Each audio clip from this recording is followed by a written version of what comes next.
Good morning, everybody. Welcome to this special podcast for St John Ambulance West Midlands, where we're celebrating and looking at Mental Health Awareness Week 2021. Just to give you some introductions of the panel that we've got with us today. I'm Paul, by the way. I'm the chair of the County Priory Group. I'm Helen Tester. I'm the National Wellbeing Lead for St John. I'm Diana Crabtree and I'm County President for the West Midlands. I'm John Roberts. I'm Interim Service Manager for Combined Healthcare Crisis Care Services. And I'm Chris Hatton. I'm the District Manager for the West Midlands.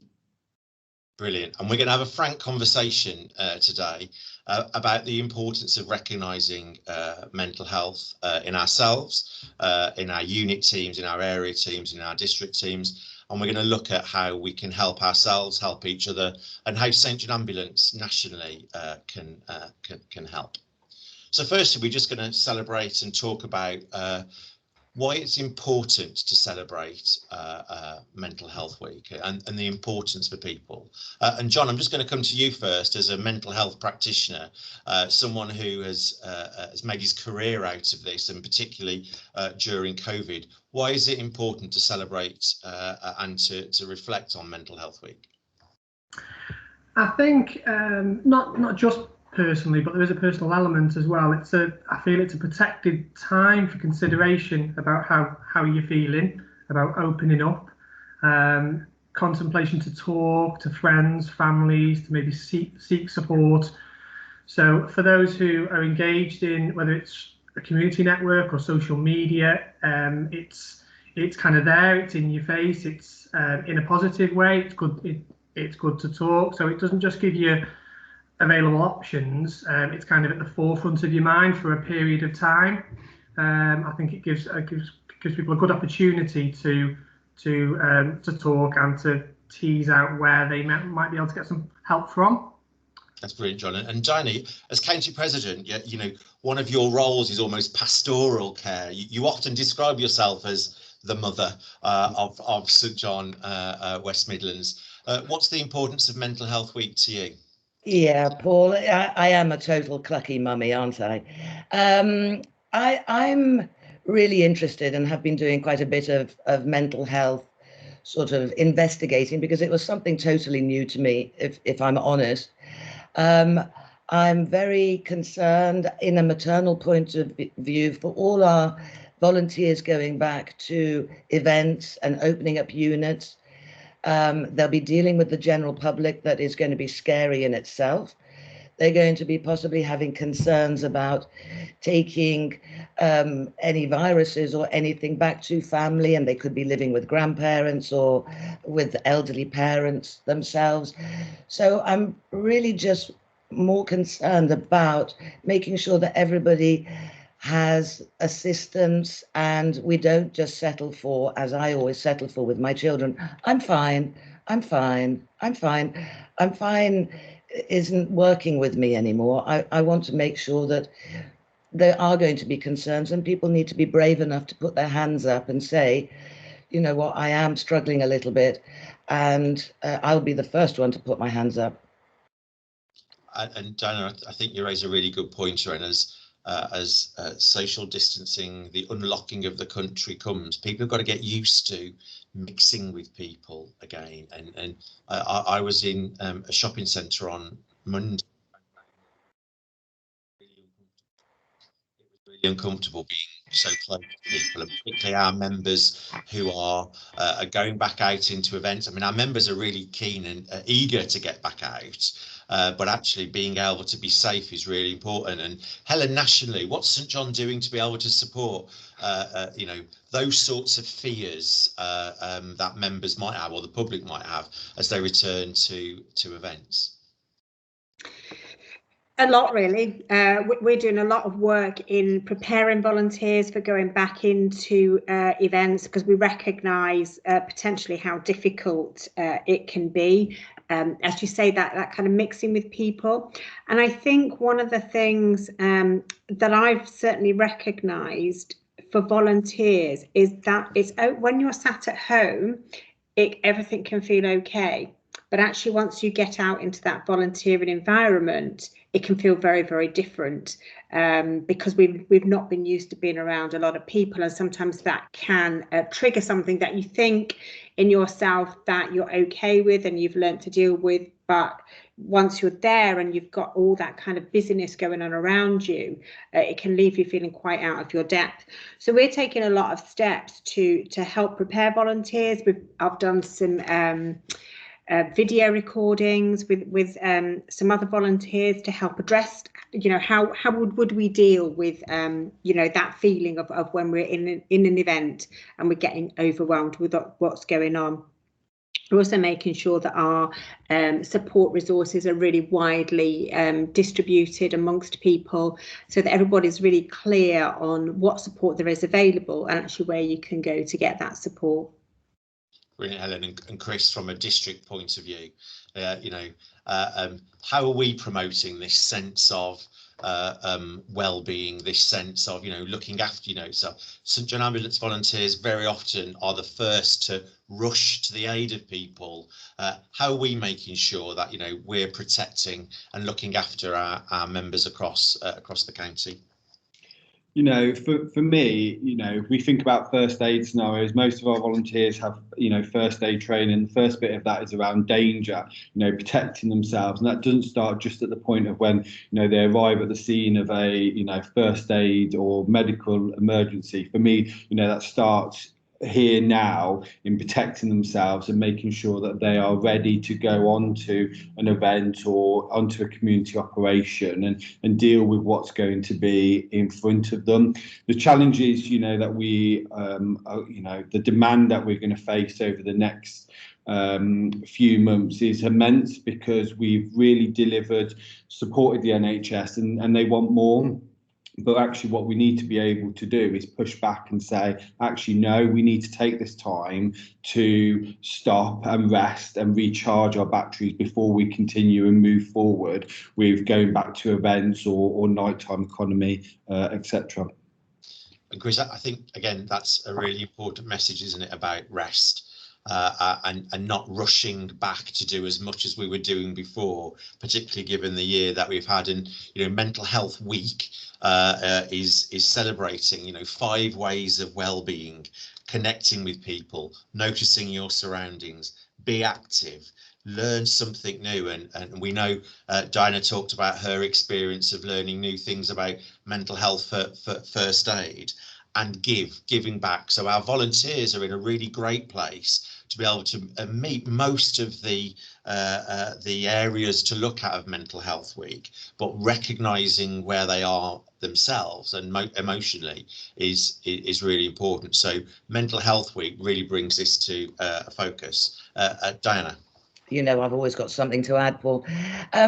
One of the things that actually I was listening to the news this morning at some godforsaken hour was that we as a St John Ambulance family are incredibly tactile. We haven't seen our friends, we haven't seen our family members for, a year plus. And we're natural huggers and embracers to show our love and respect and for each other. But there are going to be some people that really, that to them is, whoa, you're in my personal space, I can't cope with you so close together.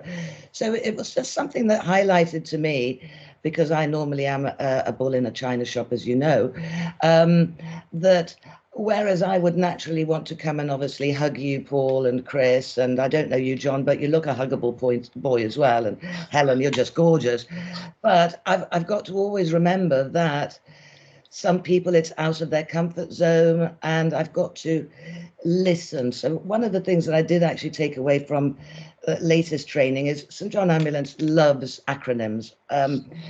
Aloha was one that I was taught the other day, which was ask, listen, offer, help, and ask again, and always be empathetic. So don't just settle for the I'm fine, because the people who say they're fine really generally aren't. So it's just offering assistance in ways that or pointing them or hand holding them in the best way we can.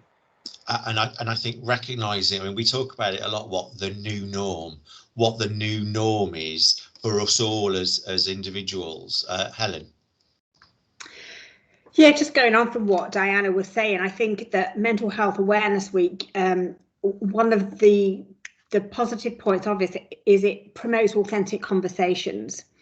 And by having authentic conversations, and if we get in the habit of having these authentic conversations, it allows us to be able to give more of I'm fine response. But it takes each one of us to be involved in that conversation. So each one of us, whether we are, you know, in a really good positive place or we're struggling a bit, has a responsibility to talk honestly and openly about that, so that then we encourage other people to do the same.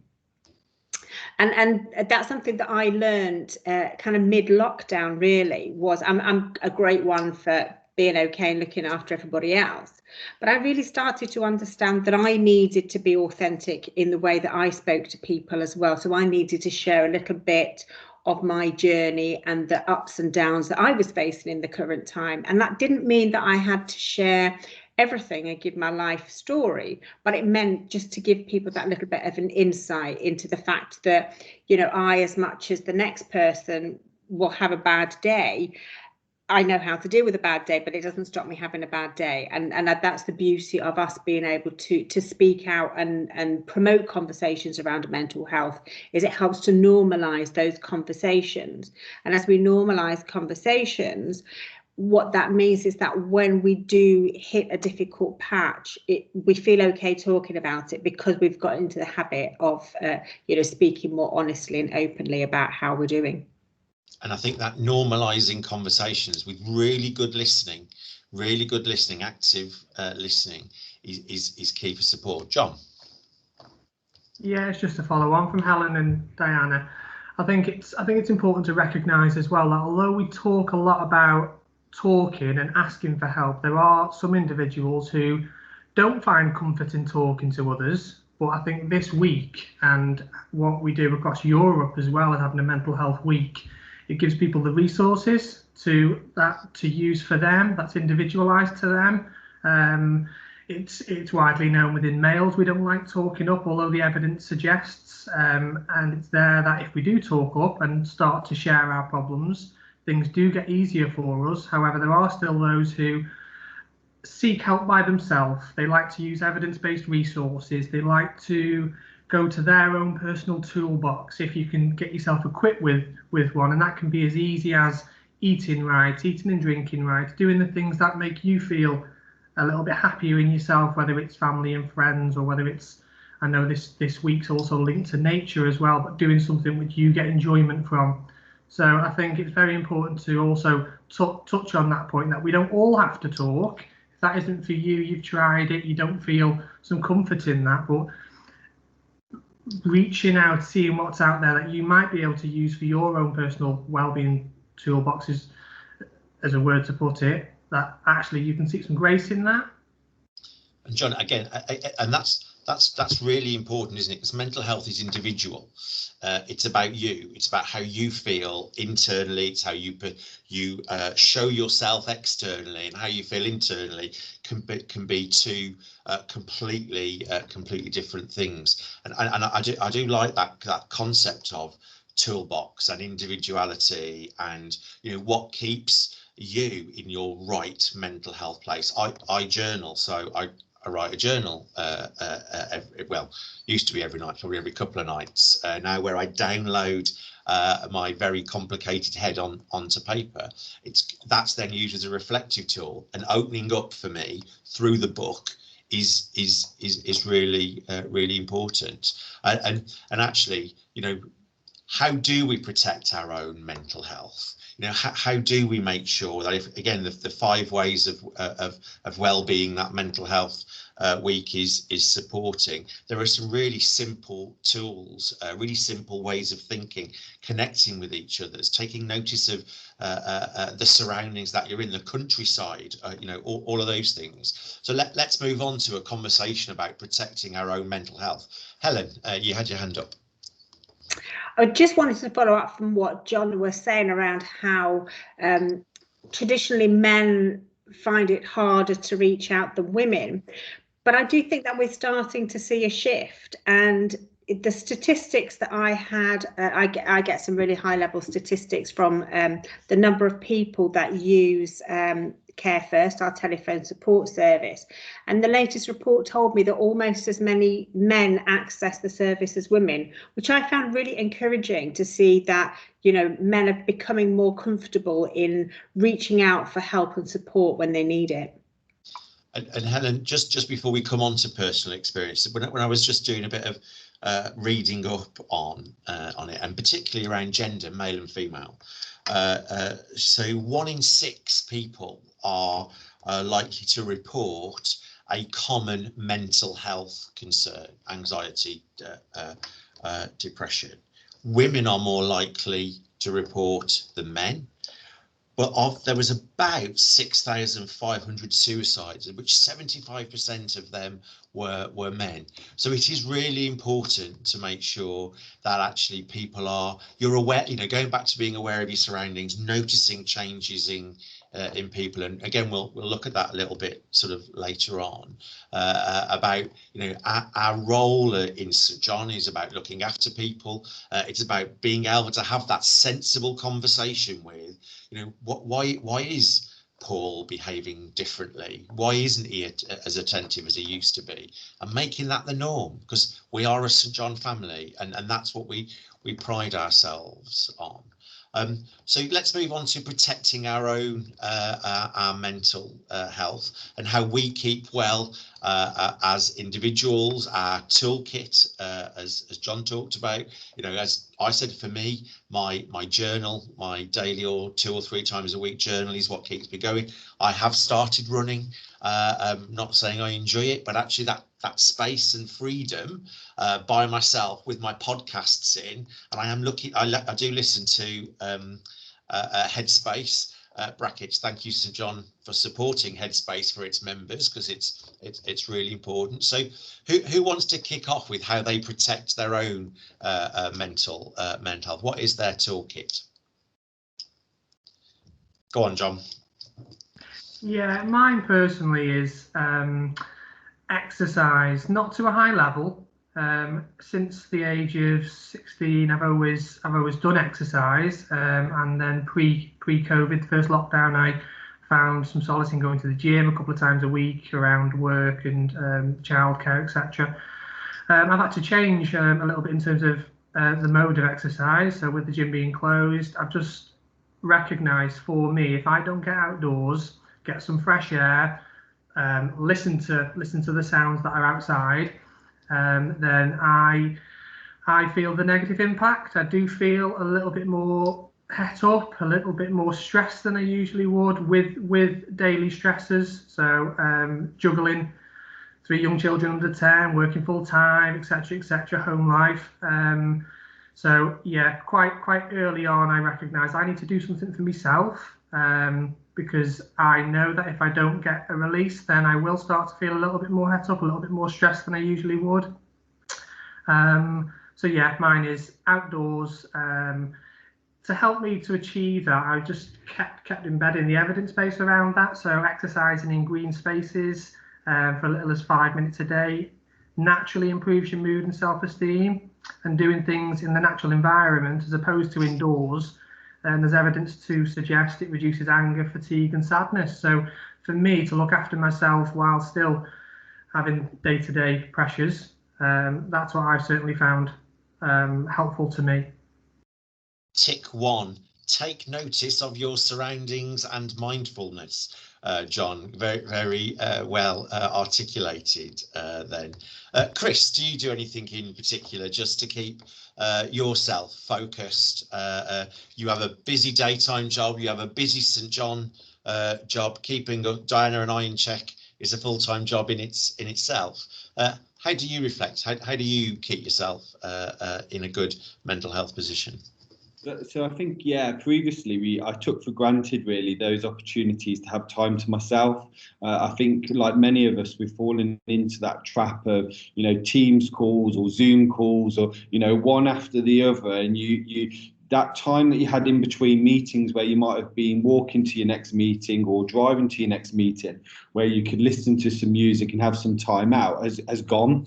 And, you know, for me, very early on in the pandemic, you know, I'd get home from work and I'd jump straight onto a Teams call and then another Teams call and then another Teams call. And before you realise it's 9 o'clock at night and I'm thinking, what takeaway am I ordering? And, you know, that's no good for anybody.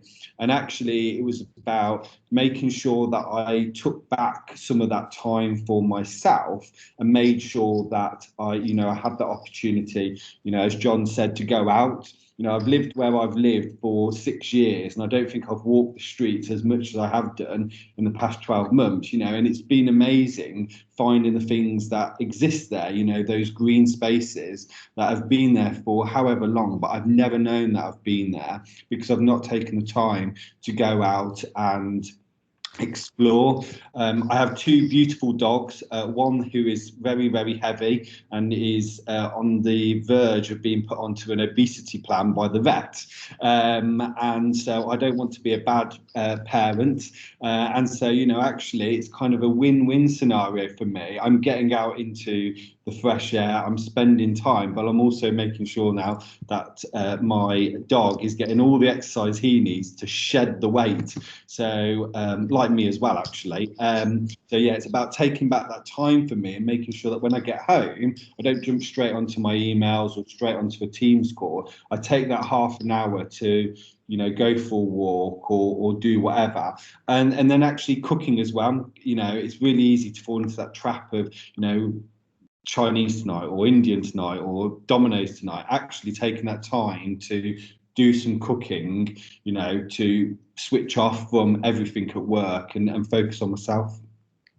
And we're definitely not sponsored by Uber Eats, that's for sure. That's for sure, Chris. And again, being active, that's exactly what we've just talked about for you and for your dog.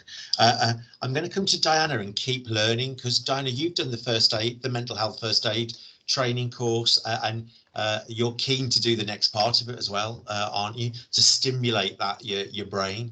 Absolutely, absolutely. I mean, I love the idea of Chris's dog being on a Weight Watchers course or something like that. But going back to your original question, Paul, I really did find it hard because I don't read magazines. I've never done anything for myself. I've always done things for other people. So I did reach an apex where actually I thought, whoa, you know, working 14 hours a day is not good for me personally or my family that I have to support. You know, the fact that they weren't being fed probably made me an incredibly bad mother. But and I'm not used to focusing on myself. I focus on other people. Other people always come before I do. When you're a mother, when you're looking after so many volunteers, when I'm a mummy for St. John Ambulance or the other charities that I help out, it's always about other people, never myself. So I did reach a climax where I thought, whoa, I can't sustain this anymore. And I did have, you know, probably a couple of days where I just put the duvet over my head. And I really did not want to talk to anybody because I felt as if I was letting everybody down. I felt as if I wasn't worthy. I felt as if I was a failure, quite frankly. And then I, you know, had to buck myself up. I listened to 80s music. I listened to Italian songs because I was brought up in Italy. I listened to my gorgeous crooner, Charles Aznavour, you know, who just adores me. Unfortunately, he's dead as well. And I sing along, and music really does help me. I'm an absolutely rubbish singer, so I won't have anybody in my house when I'm singing. But also Chris's valid point of, I live in a beautiful village. 9 times out of 10, it's a commuter village, but we've actually been walking around. So take time out, you know, during lunch, 12 till 1, I go and walk. So I can't do Zoom calls then. And I feel guilty about it as well, because I'm doing something for me, whereas I shouldn't be. But going back to the learning that St John Ambulance provides us is amazing, absolutely second to none. And as I said before, this aloha concept of, you know, ask, listen, offer, help, ask again.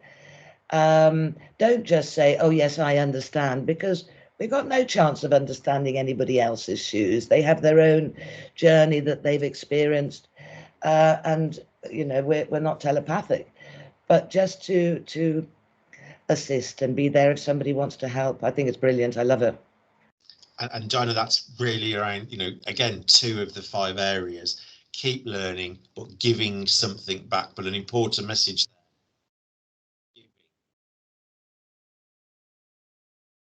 And we were talking just before we started about your work slippers and your home slippers. And I think that's a really important concept. Chris has picked up on Teams call after Teams call. Lots of people are working at home.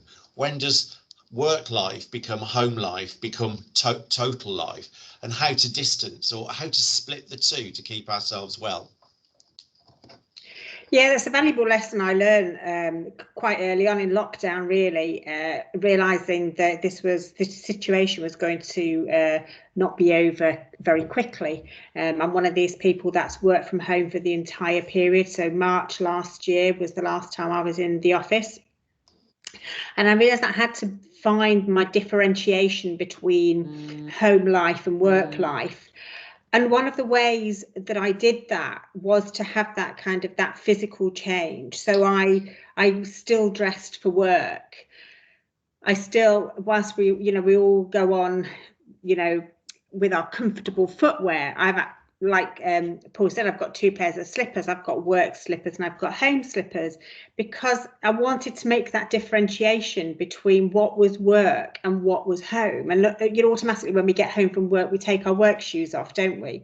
But when you're not commuting, you don't have that anymore. So I would get home I would finish work, and I still do it. I go upstairs and I change my slippers, and they feel different. And my home ones feel much more squishy and comfortable, and my work ones feel a little bit firmer and you know, more structured.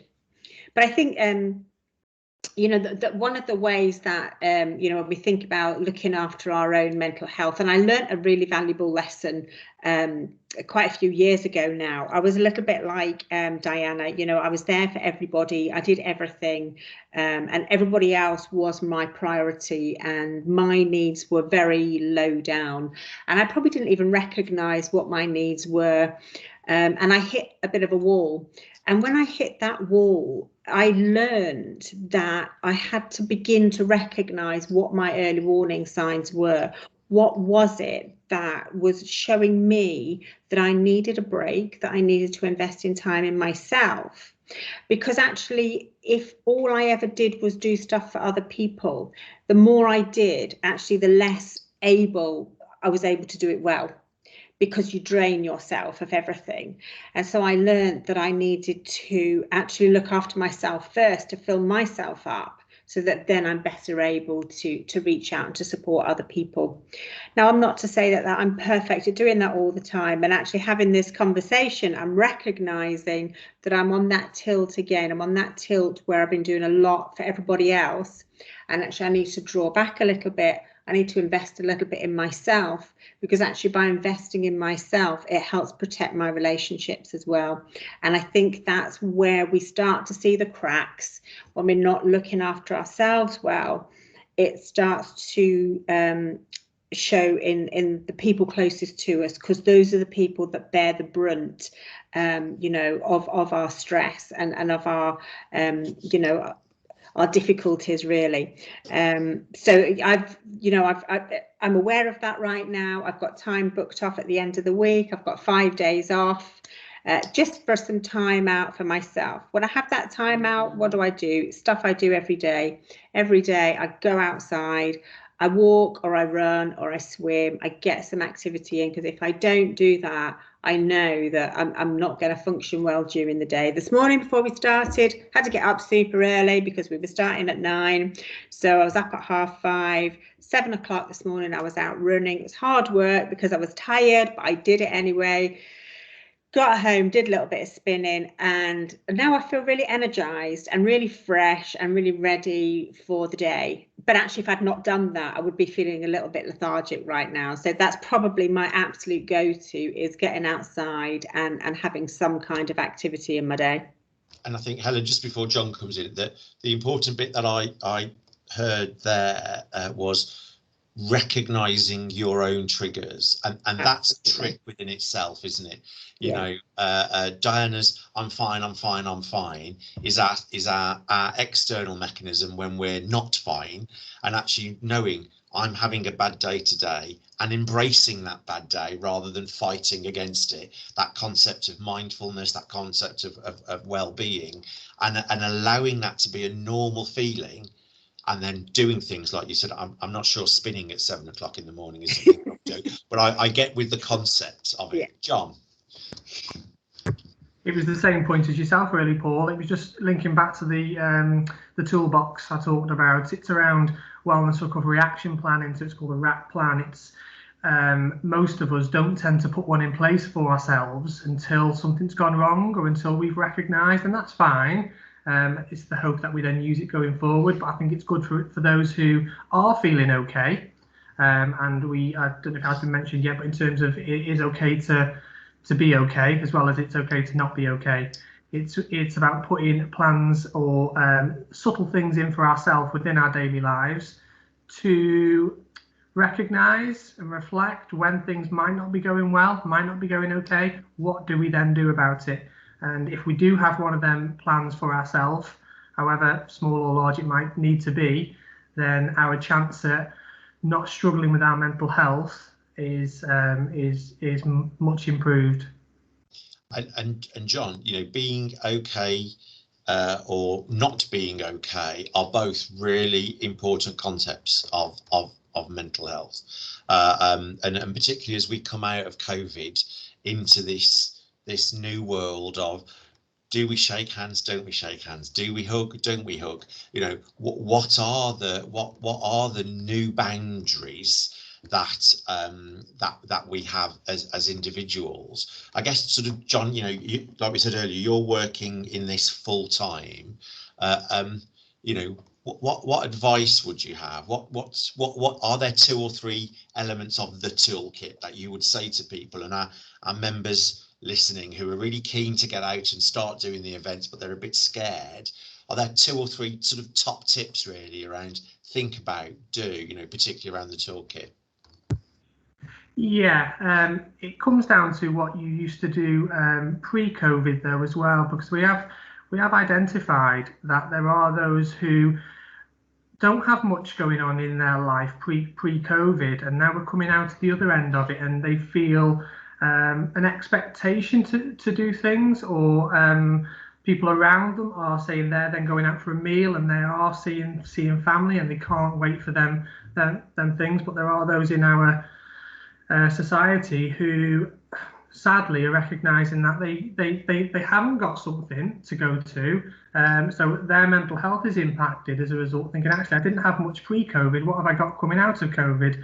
But in terms of where we then instill conversations and gain some help from, it's what we originally spoke about at the very start. It's about, if you feel comfortable, it's talking to people, and there are a number of agencies, or it could just be your next door neighbour, and it's about asking people how they're feeling. So it's about using what you feel comfortable as a go-to. So it's, yeah, whether it's your family member, whether it's your friend, whether it's using social media. It's just about being honest about how you're feeling. And in terms of getting back out there, Paul, and doing the things that can make us feel a little bit worried and anxious, 100% it's taking the government guidance and local guidance that comes down. It's there for a reason. It's evidence-based. It's based on trends and infection rates, etc. So it's sticking to that guidance and dipping your toe in a little bit and seeing how it makes you feel. So if you want to do something, have a little go at it and see how it makes you feel. Diana. Yeah, I also wanted to just say something really simple, because I am. It's the fact that everybody has mental health. It's not something that you can pick up with a cold, or you know, you're going to catch COVID or something. Everybody has. Sorry, someone's cleaning.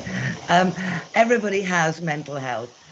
And we need to nurture it. We need to look after it. We need to do little baby steps. So if someone hasn't been out for, I don't know, 6, 9 months, a year or whatever, possibly just opening that front door is going to scare them. So just literally just stand on your doorstep for a little bit and then close the door, and then a little bit more the next day. Don't rush, don't jump, just take your time. Sorry. We'll have to work out what we could do with that bit. Tom can work wonders. So I'm back into podcast. So small baby steps, really important, isn't it? Don't put undue pressure on yourself. Helen.